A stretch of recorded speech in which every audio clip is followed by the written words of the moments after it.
vašem najdragocenejšem skupnem domu prav lepo pozdravljeni. V duhu so z nami tudi vsi naši predniki, ki se jih spominjamo pri vsaki maši in kot venek ali pošelc oddaja naše cerkve. Skupaj se bomo zahvalili Bogu za končano šolsko leto in se priporočili v Božjem varstvu v naslednjem tednu in da bi srečno preživeli počitnice in v tem času ne pozabili na Jezusa. Danes je še posebej slovesno, saj imamo na pobudo našega župnika parni dan. Zato se zagotovo zasluži aplavz.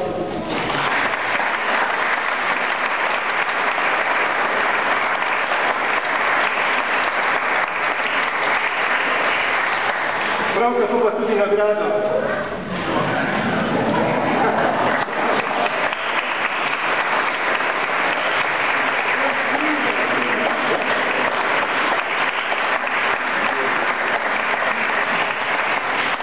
Ima pa tudi rojstni dan, ko bomo pogoščili po maši.